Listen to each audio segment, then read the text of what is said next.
महाकारुणिक बुद्ध को सादर नमन, परम पूज्य बाबा साहब डॉक्टर अम्बेडकर को सादर नमन। हम सबको धर्म का व्यवहारिक प्रशिक्षण देने वाले परम श्रद्धेय बनते डॉक्टर करुणाशील राहुल जी को सादर वंदनामि और देश भर से जुड़े आप सभी प्रबुद्ध साथियों को सादर नमो बुद्धाय। जैसा कि आज का विषय आप सबने मैसेज में पढ़ा होगा कि वर्तमान दौर में हमारी भूमिका क्या है, और पिछले 2-3 दिनों से हम में से बहुत सारे साथी जो हैं बड़े उद्वेलित भी नजर आ रहे हैं एक छोटी सी घटना की वजह से। 1-2 दिन पहले इसी गूगल मीट पर धम्मभूमि के बहुत से प्रबुद्ध श्रद्धावान साथियों को, उपासक उपासिकाओं की बातचीत हमने सुनी कि इस परिदृश्य में हमें क्या करना चाहिए। बहुत से साथियों ने अपने अपने सुझाव दिए और स्वाभाविक रूप से बहुत सारे साथियों की बातें सुनने के बाद हम सभी को ऐसा प्रतीत हो रहा था कि श्रद्धेय बनते जी हमारा इस विषय में मार्गदर्शन कर दें तो और बेहतर होगा। आज बनते जी को बोलना था लेकिन किसी कारणवश वो उपस्थित नहीं है, संभवतः फील्ड में थे, कहीं मीटिंग चल रही थी। खैर, हम आज ही के विषय पर बात करेंगे।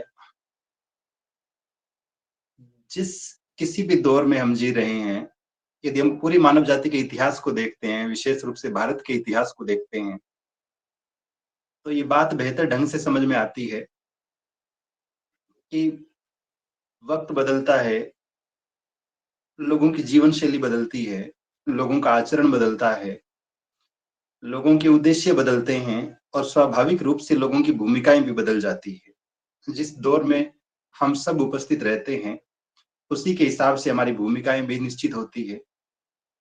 पल भर के लिए यदि हम कल्पना करें कि सिंधु घाटी सभ्यता के लोग कैसे रहते होंगे, उनकी जीवन शैली कैसी रही होगी, उनकी प्राथमिकताएं क्या रही होगी, उनके जीवन का उद्देश्य क्या रहा होगा, उनके काम करने के तौर तरीके क्या रहे होंगे।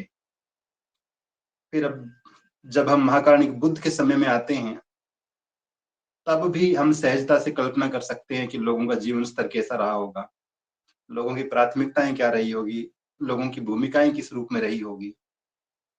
जब हम मध्यकाल में आते हैं, तब भी ये समझा जा सकता है कि दौर कैसा रहा होगा, परिस्थितियां कैसी रही होगी, लोगों का आचरण कैसा रहा होगा और लोगों के उद्देश्य क्या रहे होंगे, और फिर उसी उद्देश्य की प्राप्ति के लिए उनकी भूमिकाएं भी रही होगी। यही हाल ब्रिटिश काल में देखने को मिलता है और आजादी के बाद भी।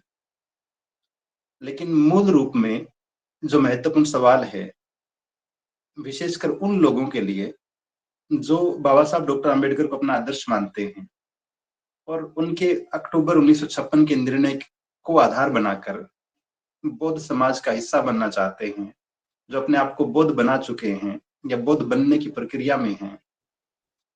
हम सब अम्बेडकराइट बुद्धिस्ट लोगों की भूमिका क्या है इस दौर में, वर्तमान समय में? ये बड़ा महत्वपूर्ण सवाल है जिसके विषय पे अभी हमें चर्चा करनी है। और सही मायने में बहुत ईमानदारी से कहूं तो 3 बातें मेरे दिमाग में आ रही है और मैं अनावश्यक विस्तार करने की बजाय सीधे सीधे 3 महत्वपूर्ण बातें आपसे साझा कर रहा हूं कि इस पॉलिटिकल सिनेरियो में, इस सोशल इकोनॉमिक बैकग्राउंड में जहां आज हम खड़े हैं 2024 में, 2025 में एंट्री करने की दहलीज पर, हमारी भूमिका किस रूप में हो सकती है। तो 3 बातें दिमाग में आती है। और जब भी हम धम्म की बात करते हैं, जब भी महाकारुणिक बुद्ध की बात करते हैं, जब भी हम विशेष रूप से श्रद्धेय बनते जी के नेतृत्व में, उनके मार्गदर्शन में जितने प्रशिक्षण शिविरों में मुझे उपस्थित रहने का अवसर मिला, जितनी देशनाएं मैंने श्रद्धेय बनते जी की सुन पाया मैं, उन सारी बातों के निष्कर्ष के रूप में मैं आपसे 3 चीजें साझा कर रहा हूँ।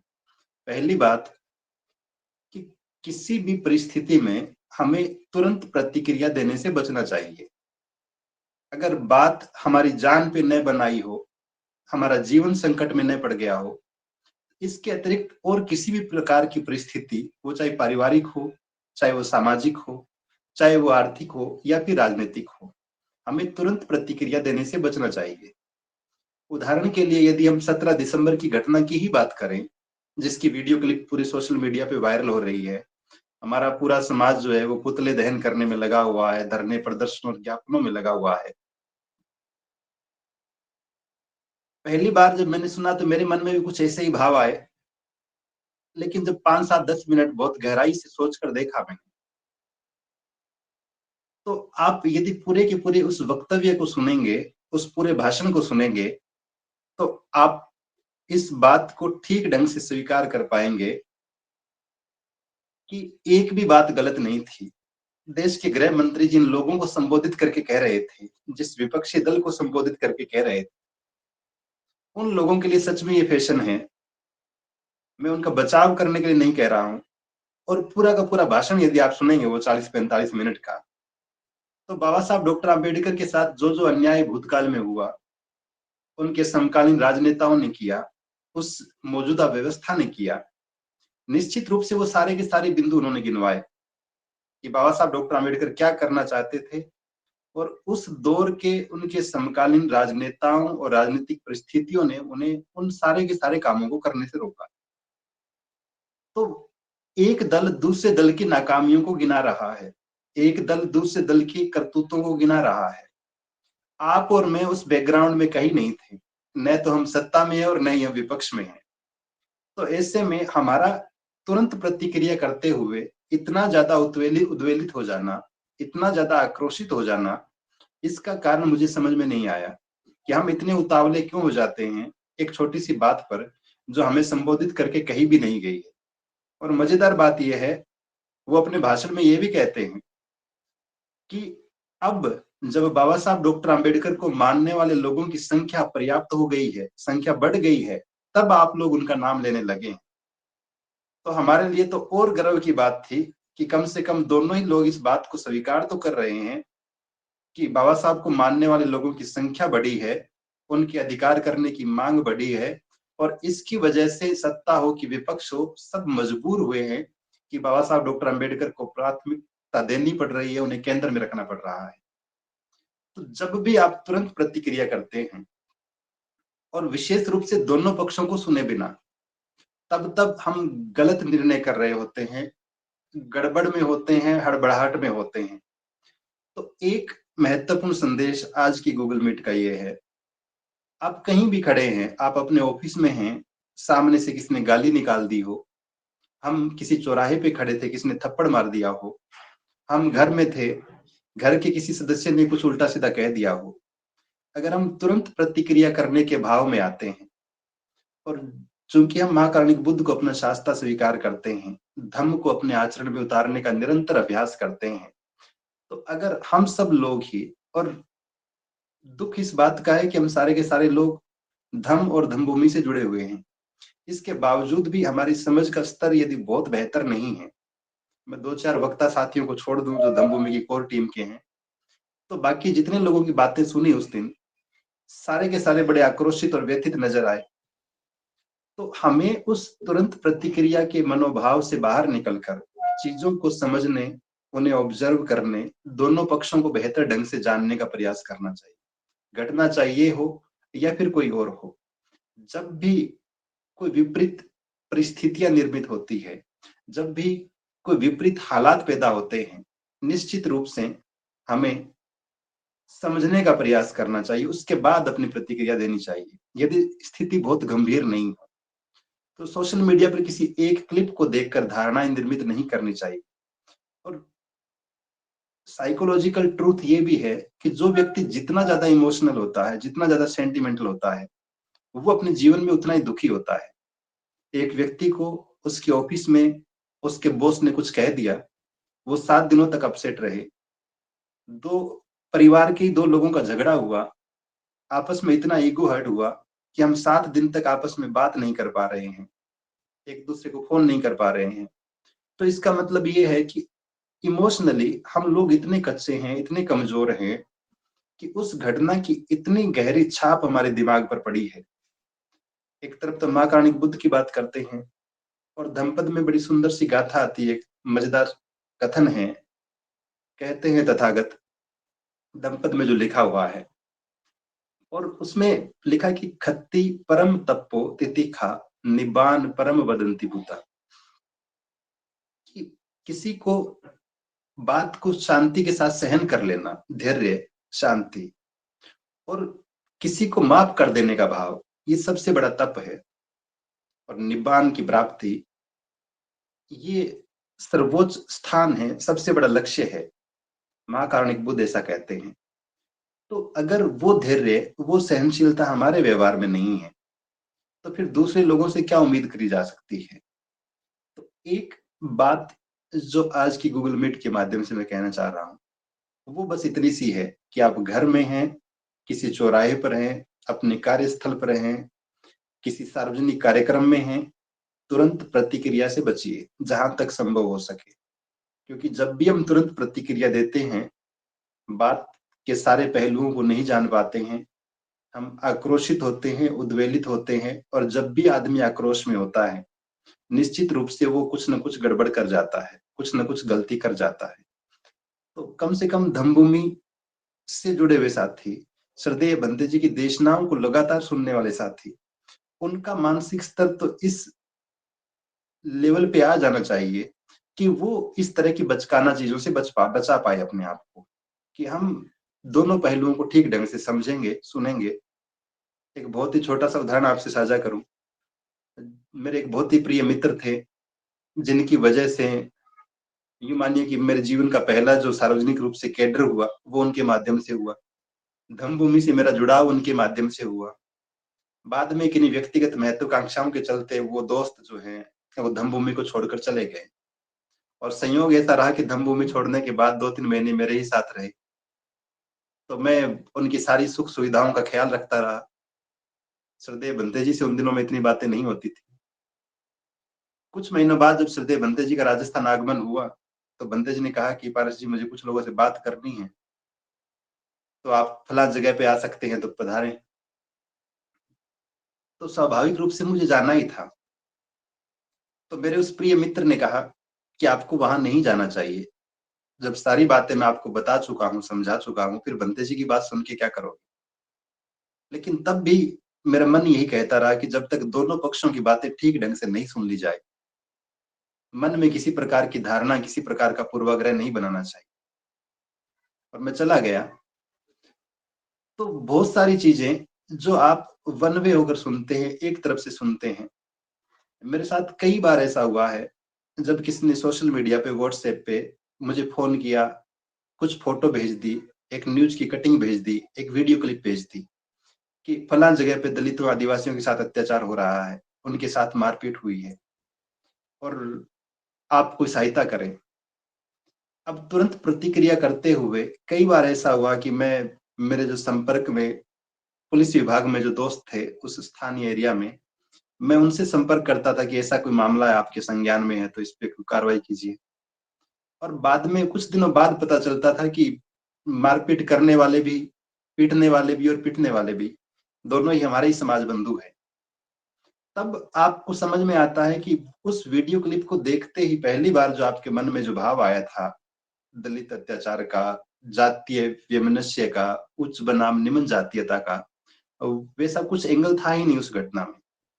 तो बहुत बार ऐसी चीजें होती है, बहुत बार हम हर दिन, और सोशल मीडिया के दौर में तो बहुत आसान है इन सारी चीजों के आधार पर परसेप्शंस क्रिएट करना, लोगों को मोबिलाइज करना, उन्हें आंदोलित कर देना, उनके मन में भ्रामक धारणाएं पैदा कर देना।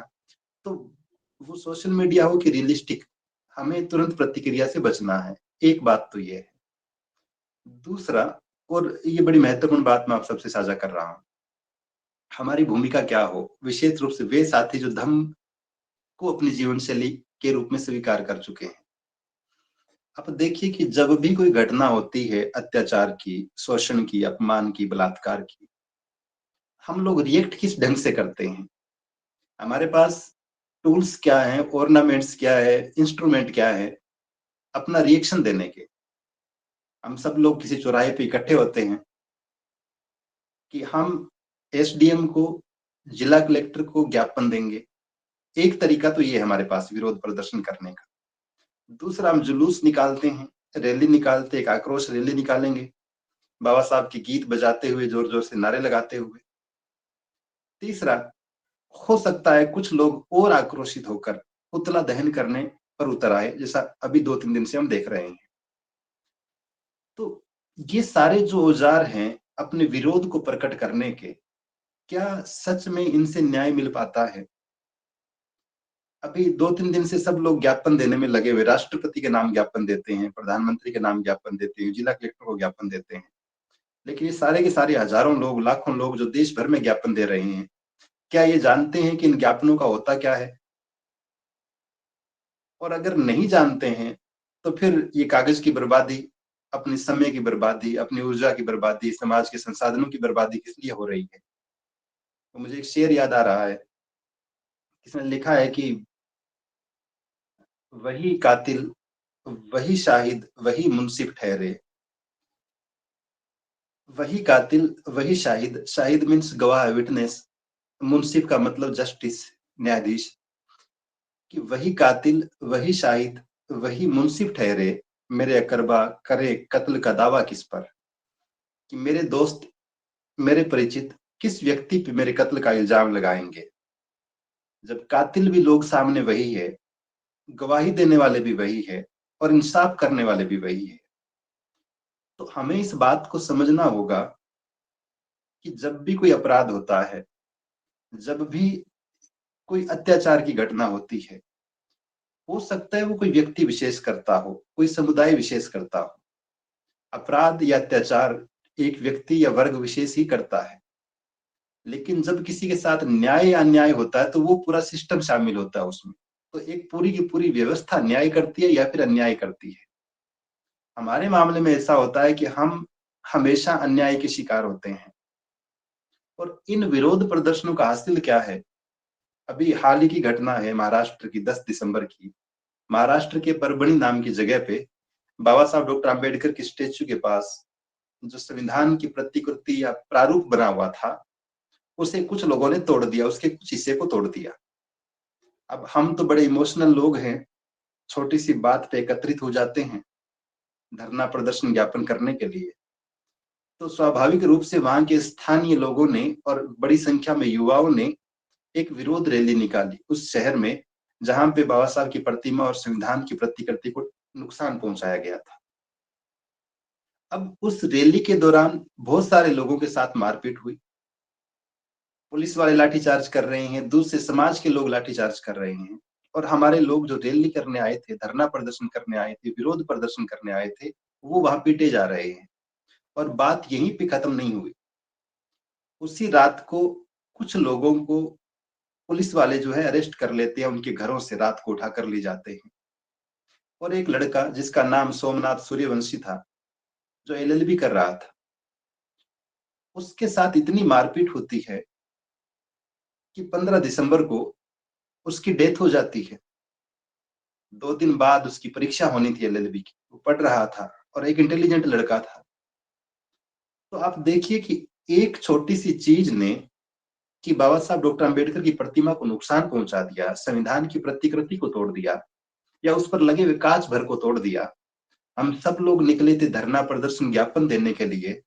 पहले मारपीट सही हमने सड़क पर, उसके बाद हमें घरों से उठाया गया, और फिर इतनी मारपीट होती है कि समाज का एक होनहार विद्यार्थी, जो भविष्य में क्या पता अच्छा एडवोकेट बनता, अच्छा जस्टिस बनता, और न जाने अपनी प्रतिभा से समाज और राष्ट्र का किस तरह से उपकार करता, भला करता, उसकी असामयिक निधन हो गया, उसकी डेथ हो गई, एक तरह से इनडायरेक्ट हत्या हो गई। तो क्या वो सारे के सारे लोग जिन्होंने ये सुझाव दिया था कि हम विरोध रैली निकालेंगे, वो इस बात की कभी भरपाई कर पाएंगे उस पूरे परिवार को? और इस तरह की कितनी घटनाएं होती है। 2 अप्रैल 2018 का आंदोलन, कहने को तो बहुत गर्व से हम कह रहे हैं कि हमने भारत बंद किया था, लेकिन जिन 14 लड़कों की हत्या हो गई उस दिन, उनके परिवार आज कैसे हैं? क्या इसकी सुध लेने की सामर्थ्य हम में से किसी में है? उन लोगों में है जिन्होंने, हम जानते भी नहीं किस व्यक्ति ने व्हाट्सएप पे एक मैसेज डाला कि 2 अप्रैल को भारत बंद करना है, और हम सब लोग निकल पड़े सड़कों पे। कोई राष्ट्रीय स्तर का नेतृत्व नहीं, कोई एक सुदृढ़ रणनीति नहीं, और सारे के सारे लोग निकल पड़ते हैं। तो ऐसे विरोध प्रदर्शनों से, ऐसे धरना प्रदर्शन और ज्ञापनों से अगर आपने अपनी एक बात मनवा भी ली, तो उसके बदले में आपने जो कुर्बानियां दी, समाज के न जाने कितने चिराग ऐसे में बुझ गए, उनका रखवाला कौन है, उनकी भरपाई कैसे होगी, इस बात पर भी चिंतन मनन हमें नहीं करना चाहिए। और पिछले कुछ सालों में जब से सामाजिक क्षेत्र में कदम रखा है, मैं तो निरंतर देख रहा हूँ राजस्थान में इस तरह की घटनाएं। मुझे याद है कि डांगावास में वर्षों पहले नागौर में 2015 में एक बहुत बड़ा हत्याकांड हुआ। राष्ट्रीय स्तर पर उसकी चर्चा हुई और वहां मरने पिटने वाले लोग हॉस्पिटल से डिस्चार्ज भी नहीं हुए थे। इतने में उसी के पड़ोसी गांव से एक और खबर आई कि वहां पे आदिवासी समुदाय के कुछ लोगों के झोंपड़े जला दिए गए, हिरण शिकार की झूठी अफवाह के आधार पर। लोग वहां पहुंचे धरना प्रदर्शन ज्ञापन करने के लिए। वहां मामला शांत हुआ नहीं था, इतने में खबर आई कि नोखा के डेल्टा मेघवाल नाम की एक लड़की बीकानेर के नोखा शहर में, जो बीएसटीसी कॉलेज में पढ़ रही थी, उसकी सांस्थानिक हत्या हो गई है। अब सब लोग वहां जमा होते हैं, हमें न्याय चाहिए, न्याय चाहिए, न्याय चाहिए। और वहां मामला शांत नहीं होता, इतने में खबर आती है कि पाली जिले के घेनड़ी गांव में कुछ भाई जो है होली के दिन किसी तथाकथित उच्च जातीय लोगों के मोहल्ले में चले गए थे, तो उनके साथ मारपीट हो गई। तो ये अंतहीन सिलसिला है। आपकी उम्रें बीत जाएगी न्याय मांगते मांगते, धरना प्रदर्शन और ज्ञापन का भाव प्रकट करते हुए, पुतले फूंकते हुए। अगर हम धम्म के जानकार लोग, और मैं थोड़ा सा और गंभीर बात कहूं आपको, कि पिछले 2 दिनों में जितने लोग सड़कों पर आए नारे लगाने के लिए, धरना प्रदर्शन और ज्ञापन देने के लिए, अपना आक्रोश जताने के लिए, अगर ये सारे के सारे लोग महीने में एक दिन ही धम्म प्रचार के लिए निकल पड़े कि हम बाबा साहब डॉक्टर आम्बेडकर की बताई गई बात का अनुसरण करते हुए धम्म की व्यवस्था को स्थापित करने के लिए एक दिन काम करेंगे, तो क्या समाज के हालात नहीं बदल जाए?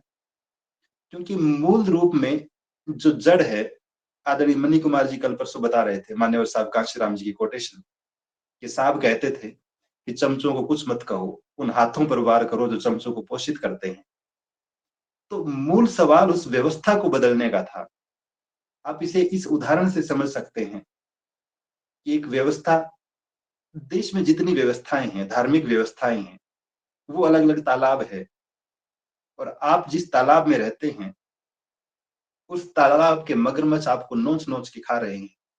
उस तालाब के मगरमच्छ जिस किसी भी व्यक्ति जो तथाकथित नीची जाति से आता है, उसकी महिलाओं पर अत्याचार करते हैं, उसके युवाओं पर अत्याचार करते हैं, उसके मजदूरों पर, उसके किसानों पर, उसके सरकारी कर्मचारियों तक पे अत्याचार करते हैं।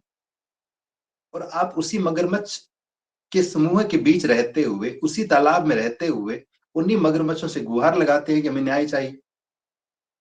हम फिर मगरमच्छों के खिलाफ उन्हीं के तालाब में इकट्ठे होकर धरने प्रदर्शन और ज्ञापन दे रहे हैं। बाबा साहब डॉक्टर अंबेडकर का निर्णय, धम्म दीक्षा का निर्णय, कोई त्वरित प्रतिक्रिया नहीं थी, एक बहुत ही दूरदर्शी और सोच समझ कर लिया गया निर्णय था। बाबा साहब डॉक्टर अंबेडकर इस बात को बेहतर ढंग से जान गए थे कि इस व्यवस्था का हिस्सा रहते हुए कभी भी न्याय नहीं मिल सकता।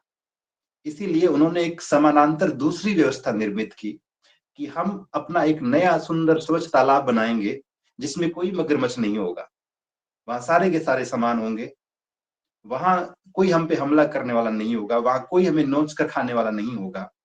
डॉक्टर सुधीर जी जो बात कह रहे थे, जब आप एक नई व्यवस्था में आ जाते हैं, जब आप समानांतर एक नई व्यवस्था स्थापित कर लेते हैं, जहां आपको जरूरत ही नहीं है कि किसी पाषाण प्रतिमा के समक्ष आप माथा रगड़ेंगे, नाक रगड़ेंगे, जब आपको जरूरत ही नहीं पड़ती कि आप किसी को आमंत्रित करेंगे अपने घर पे कि तू 7 फेरे करवा, जब आपको जरूरत ही नहीं पड़ेगी कि घोड़ी पे बैठना है, तो क्या उन तमाम आधारों पर भेदभाव आपके साथ हो सकेंगे? तो एक समानांतर व्यवस्था स्थापित करना वो बड़ा काम था। हमारा जो विरोध प्रदर्शन का तरीका है, वो कोई रिएक्शन से भरा हुआ है। उसकी बजाय हमें रचनात्मक रिएक्शन करनी चाहिए, बल्कि एक्शन करने चाहिए। मेरे एक ब्राह्मण मित्र थे, एक बार उन्होंने मुझे एक छोटी सी कहानी सुनाई और वो कुल मिलाकर ये बताना चाह रहे थे कि हम लोग कितने बुद्धिमान होते हैं। कहानी सच है कि झूठ है मैं नहीं जानता, लेकिन वर्षों पहले सुनी थी। और आप समझ पाएंगे कि क्विक रिएक्शन में और लंबा सोचकर काम करने में, ऐसा निर्णय करने में क्या अंतर होता है। उन्होंने कहा कि एक बार एक व्यक्ति जो बाल काटने का काम करता था, पूरे गांव के लोग उससे बाल कटवाते थे, उस शहर का राजा भी उसी से बाल कटवाता था। तो एक दिन संयोग से उस बाल काटने वाले के पास किसी मंदिर का पुजारी आया और उसने कहा कि मैं भी बाल कटवाना चाहता हूँ, मुंडन करवाना चाहता हूँ। बाल काटने वाले ने उसके सिर का मुंडन किया और मुंडन करने के बाद उसने उसके सिर में, जैसे हम, मुझे नहीं पता आप लोग क्या बोलते हैं, इधर राजस्थान में इसको ठोला मारना बोलते हैं, ऐसे सिर में मार देते हैं। तो उसने उस पुजारी के बहुत जोर से सिर में ऐसे मारी बाल काटने वाले ने। स्वाभाविक रूप से पुजारी को दर्द हुआ होगा और वो चाहता तो पलट के थप्पड़ भी मार सकता था, वो चाहता तो राजा को शिकायत भी कर सकता था, और वो चाहता तो 100 तरीकों से उस बात का बदला ले सकता था। लेकिन सिर में चोट खाने के बाद भी उसने मुस्कुराते हुए उस बाल काटने वाले को जितना मेहनताना दिया जाना था बाल काटने का, वो तो दिया। एक 1 रुपया अतिरिक्त दिया। और 1 रुपया अतिरिक्त देने के बाद, लेने के बाद, जब उस बाल काटने वाले ने पूछा कि पुजारी जी आपने 1 रुपया अतिरिक्त मुझे क्यों दिया है, तब उस पुजारी ने कहा कि ये तूने जो सिर में मारी थी मुझे मेरा मुंडन करने के बाद, उसका इनाम दिया है तुझे 1 रुपया। मुझे बहुत अच्छा लगा। अब उस बाल काटने वाले ने तो आदत बना ली, उसको लगा कि ये तो बड़ा सुंदर काम है। वो जिस किसी का भी मुंडन करता था उसके सिर में एक मार देता था इस तरह से। कई दिन बीत गए। एक बार राजा ने बुलाया उसे, गर्मी का मौसम रहा होगा, राजा का भी मन किया कि मैं भी मुंडन करवाऊं, तो राजा ने भी मुंडन करवाया। और जैसे ही नाई ने मुंडन किया उस बाल काटने वाले ने, अपनी आदत से लाचार उसने राजा के सिर में भी चोट मारी इसी तरह से। अब राजा के सिर में चोट मारने का दुस्साहस करना अपने आप में बहुत बड़ा अपराध था। राजा ने तुरंत निर्णय दिया कि इस बाल काटने वाले को कल इतने बजे फांसी पर लटका दिया जाए और पूरे शहर में ये घोषणा करवा दी जाए ढोल बजाकर कि जो कोई भी इस तरह से किसी का मुंडन करने के बाद सिर में उसके मारेगा, उसे इसी तरह फांसी पर लटकाया जाएगा। अगले दिन जब पूरे शहर में ढोल नगाड़ों के साथ ये घोषणा जोर जोर से पढ़ी जा रही थी, तो उसी पुजारी के बेटे ने पूछा कि पापा ये शहर में क्या चल रहा है, लोग आज राजा के सैनिक ढोल नगाड़े क्यों बजा रहे हैं, क्या घोषणा कर रहे हैं। तब उसने कहा कि बेटा, वो कुछ महीने पहले मैंने 1 रुपया दिया था एक बाल काटने वाले को, मुंडन करने वाले को, आज मेरा वो 1 रुपया असर कर गया है। तो कहानी चाहे सच्ची हो कि झूठी हो, लेकिन आप इस बात को बेहतर ढंग से समझ सकते हैं कि उन लोगों में संयम कितना है, धैर्य कितना है, इंतजार कितना करते हैं अपनी बात को लागू करने के लिए, अपने काम को, उद्देश्य को प्राप्त करने के लिए। लेकिन हमें 1 मिनट में न्याय चाहिए। जैसे हमारे कहने से कोई इस्तीफा दे देगा, जैसे हमारे कहने से किसी को फांसी की सजा हो जाएगी, जैसे हमारे एक ज्ञापन भर से सब कुछ हो जाएगा। तो दूसरी जो बात मैं कहना चाह रहा था, मैं विशेष रूप से उन साथियों से बात कर रहा हूं जो धम्म से जुड़े हुए हैं, महाकारुणिक बुद्ध को अपना शास्त्र मानते हैं, धम्म प्रचार के काम को करना चाहते हैं, बौद्ध समाज और बौद्ध व्यवस्था का निर्माण करना चाहते हैं। बहुत लोग हैं विरोध प्रदर्शन करने के लिए, धरने प्रदर्शन, ज्ञापन देने के लिए, बहुत लोग हैं पुतले जलाने के लिए। हमें एक समानांतर वैकल्पिक व्यवस्था स्थापित करने पर काम करना चाहिए। और वो सारे के सारे लोग जो ऐसे अनावश्यक कामों में अपनी ऊर्जा और संसाधनों का अपव्यय कर रहे हैं, उन्हें भी प्रेरित करना चाहिए, मोड़ना चाहिए। बाबा साहब डॉक्टर अम्बेडकर यदि आज होते और वो सुनते कि किसी रोहित वेमुला ने सुसाइड कर लिया, डॉक्टर पायल तरवी ने सुसाइड कर लिया, आप क्या सोचते हैं? बाबा साहब डॉक्टर अम्बेडकर उस कॉलेज के सामने जाकर धरना प्रदर्शन करते हैं, या फिर ये कहते कि चलो हम अपना खुद का कॉलेज बनाएंगे, खुद की यूनिवर्सिटी बनाएंगे? हम सारे के सारे लोग शिकायत करते हैं कि मनुवादी मीडिया है, गोदी मीडिया है, लेकिन कितने लोग हैं जो बहुत ही संस्थागत ढंग से अपना न्यूज चैनल बनाने के लिए काम करना चाहते हैं? व्यक्तिगत रूप से यूट्यूब चैनल तो भले ही बना रखे हैं लोगों ने, लेकिन हम एक मीडिया संस्थान बन जाएं, हमारी आवाज दूर तक जाए, एक बड़ा नेटवर्क हो राष्ट्रीय स्तर का, इस दिशा में कौन काम कर रहा है? अपनी गरीबी, लाचारी और बेरोजगारी का रोना तो हम सब रो रहे हैं, लेकिन जिस व्यक्ति को हम अपना आदर्श मानते हैं, बाबा साहब डॉक्टर अम्बेडकर को, और बहुत गर्व के साथ लोगों को बताते हैं कि बाबा साहब डॉक्टर अम्बेडकर की लिखी गई किताब के आधार पर रिजर्व बैंक ऑफ इंडिया की स्थापना हुई। उस रिजर्व बैंक ऑफ इंडिया में और देश के सैकड़ों अन्य बैंकों में हमारी हिस्सेदारी क्या है? अमेरिका के निग्रो मूवमेंट को यदि आप देखेंगे तो निग्रो बैंक तक बन गए हैं। क्या भारत में कोई सोच रहा है कि हम दलित बैंक बना लें, आदिवासी बैंक बना ले, बहुजन बैंक बना ले, बुद्धिस्ट बैंक बना ले? तो हमारा सोचने का तरीका, हमारा रिएक्शन करने का तरीका, हमारा काम करने का तरीका निश्चित रूप से पुराने ढर्रे पर, और मैं तो कह रहा हूं कि इतना सड़ा गला आक्रोश का तरीका है, धरना प्रदर्शन, ज्ञापन, विरोध प्रदर्शन, जिसके कोई आउटपुट नहीं है।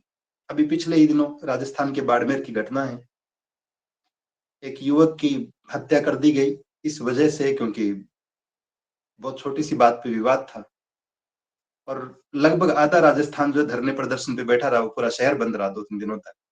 अब तक कातिल का कोई सुराग नहीं है। तो आप देख सकते हैं कि उस व्यवस्था का हिस्सा रहते हुए अगर आप न्याय की गुहार लगा रहे हैं तो जिनको लगानी है वो लगाए, लेकिन जो कम से कम धम्म के जानकार हैं, बाबा साहब डॉक्टर अम्बेडकर की बौद्ध में भारत की विरासत को आगे बढ़ाना चाहते हैं, उनकी तो ये नैतिक जिम्मेदारी बनती है कि वो इन प्रतिक्रियाओं को रचनात्मकता का रूप दे और धम्म प्रचार की गति को बढ़ाने का काम करें, न कि अनावश्यक कामों में अपनी ऊर्जा का अपव्यय करें। क्योंकि जब तक, मैं फिर रिपीट कर रहा हूं, कि शोषण, अपराध या फिर अत्याचार कोई एक व्यक्ति या वर्ग विशेष करता है, लेकिन न्याय या अन्याय करने का काम सिस्टम करता है। तो जब तक आपका अपना सिस्टम नहीं है, अपनी व्यवस्था नहीं है, तब तक न्याय की उम्मीद भी नहीं है। तो दूसरा काम यह है कि हम ऐसे आक्रोशित प्रतिक्रियाओं, विरोध प्रदर्शनों से बाहर निकलकर अपने आप को रचनात्मक धम्म की व्यवस्था स्थापित करने के काम में लगाएं। हमारा विरोध उस स्तर का होना चाहिए जिसके रिजल्ट 5 साल बाद दिखे, 10 साल बाद दिखे, और फिर किसी को समझ में आए कि हमने दलित दूल्हे को इस गांव में घोड़ी पर चढ़ने से रोका था। उसका रिजल्ट ये है कि 3 साल बाद इस गांव में अबोध रीति से शादियां होने लगी। अगर आप जिद करके घोड़ी पे बैठा रहे हैं, पुलिस को बुला के भी घोड़ी पे बैठा रहे हैं, तो इस बात की पूरी संभावना है कि इस गांव में नहीं तो किसी और गांव में, इस गांव में नहीं, उस गांव में नहीं तो किसी और शहर, जिले या राज्य में, देश के किसी और कोने में कोई न कोई दलित या आदिवासी व्यक्ति पिट रहा होगा घोड़ी पर बैठने की वजह से। तो हमें स्थायी और दीर्घकालिक उपायों के बारे में, उन समाधानों के बारे में सोचना चाहिए, न कि ऐसी त्वरित प्रतिक्रियाओं के मोह में फंसकर समाज को, समाज के युवाओं को, उनके भविष्य को अंधकार में धकेलने का काम करना चाहिए। तीसरी और अंतिम बात, कि जब कभी भी ऐसी चीजें देखते हैं, ऐसी घटनाएं देखते हैं, हमारा और ज्यादा समर्पण बढ़ जाना चाहिए धम्म प्रचार के प्रति, हमारी निष्ठा और प्रगाढ़ हो जानी चाहिए धम्म की गतिविधियों के प्रति। अगर आपके मन में ये है कि मैं अपनी व्यवस्था स्थापित करना चाहता था, तो फिर निश्चित रूप से आप अगर अब 1 घंटे काम कर रहे हैं तो आपके काम के घंटे बढ़ जाने चाहिए। अगर आप सच में आक्रोशित होते हैं, सच में आंदोलित होते हैं, और आपको लगता है कि मुझे अपनी एक व्यवस्था स्थापित करनी है, तो निश्चित रूप से आपको फिर अपने काम के घंटे बढ़ा देने चाहिए उस व्यवस्था को स्थापित करने के लिए। जितना वक्त आप इस वक्त दे रहे हैं, जितने संसाधन आप इस वक्त दे रहे हैं, जितने विचार आप इस वक्त दे रहे हैं, उनकी गति, उनकी क्वांटिटी को बढ़ा देना चाहिए। तब कहीं जाकर हम अपने तय लक्ष्य तक पहुंच पाएंगे। मैं बहुत बार जब कुछ साथियों को कहता हूँ, बचपन से मैं सुनता रहा हूँ, स्कूल के दिनों से मेरे टीचर्स कहते थे कि तू पढ़ाई में इंटेलिजेंट है, प्रशासनिक सेवा की तैयारी करते रहा तो आराम से सिलेक्शन हो जाएगा। और टीचर बनने के बाद मेरे मन में भी यही था कि मैं यही करूंगा, प्रशासनिक सेवाओं में जाऊंगा। किताबें भी खरीदी, तैयारी भी की। संयोग से 2015 में एक घटना ऐसी हुई, और उस एक घटना की वजह से मेरे दिमाग में ये बात ठीक ढंग से समझ गया मैं समय रहते, कि प्रशासनिक पदों पर जाना महत्वपूर्ण नहीं है, आपको कुछ और रचनात्मक काम करने पड़ेंगे। नहीं तो हजारों लोग बैठे हैं प्रशासनिक पदों पर भी, राजनीतिक पदों पर भी, उसके बावजूद भी आप चीजों को नहीं बदल पा रहे हैं। तो जितनी जल्दी हम इस बात को समझ जाएंगे कि हमें एक समानांतर, बेहतरीन, स्थायी, दूरदर्शी व्यवस्था स्थापित करने पे काम करना है, उतना ही समाज का भला है, उतने ही हम बाबा साहब डॉक्टर अम्बेडकर के विचारों के नजदीक है। बाबा साहब का पूरा आंदोलन, उनका पूरा का पूरा जीवन, उनका का पूरा साहित्य इस बात की सीख देता है कि हमें अपनी खुद की व्यवस्था स्थापित करनी है, दूसरों की व्यवस्था में जाकर न्याय नहीं मांगना है। और धम्म की सारी गतिविधियां निश्चित रूप से धम्म की व्यवस्था को स्थापित करने के ही उपक्रम हैं, चाहे आप सामूहिक वंदना की बात करें, कल रविवार है संयोग से, तो आप प्रयास करें कि आपके क्षेत्र में, आपके गांव, शहर, जिले में जितनी जगहों पर सामूहिक वंदना के कार्यक्रम हो रहे हैं, उनकी गति बढ़ जाए। जितनी जगहों पर बुद्ध और उनका धम्म ग्रंथ का वाचन हो रहा है, उनकी संख्या बढ़ जाए। जितने लोग धम्म की ओर आ रहे हैं, उनकी संख्या बढ़ जाए। जितने लोग आचार संहिता को, बौद्ध आचार संहिता को पालन करने की घोषणा कर चुके हैं, उनकी संख्या बढ़ जाए। जितने लोग बौद्ध संखारों को करवा रहे हैं, उनकी संख्या बहुगुणित हो जाए। तो आप देखेंगे यही सच्ची श्रद्धांजलि है, यही सच्ची प्रतिक्रिया है, और यही अपनी व्यवस्था निर्माण की दिशा में बढ़ाए गए ठीक कदम है। अन्यथा इन व्यर्थ के कामों में उलझकर हम खुद का, आने वाली पीढ़ियों का भी भविष्य बर्बाद कर रहे होंगे। तो मैं अपनी बात खत्म करूं शॉर्ट में फिर रिपीट करते हुए कि वर्तमान दौर में हमारी भूमिका क्या है, अम्बेडकराइट बुद्धिस्ट लोगों की भूमिका क्या है, हमारी जिम्मेदारियां क्या है। मैंने 3 बातें आपसे साझा की है। पहली, तुरंत प्रतिक्रिया देने से बचें। दूसरी, आक्रोश की बजाय रचनात्मक ढंग से अपनी व्यवस्था स्थापित करने में ऊर्जा लगाएं। तीसरी और आखिरी, धम्म भूमि की जितनी भी गतिविधियां हैं, धम्म प्रचार की जितनी गतिविधियां हैं, उनमें अपना समय, अपना धन, अपनी सामर्थ्य, अपनी प्रतिभा और ज्यादा उसकी गति को बढ़ाएं, ताकि हम धम्म की व्यवस्था को यथाशीघ्र स्थापित कर पाए और समाज को आए दिन होने वाले ऐसे अपमानों, अत्याचारों, शोषण से मुक्ति दिला सकें। आप सभी ने ध्यानपूर्वक मेरी बात को सुना होगा, ऐसी उम्मीद करता हूँ। आप सभी को बहुत बहुत साधुवाद। श्रद्धेय बंते जी को सादर वंदना।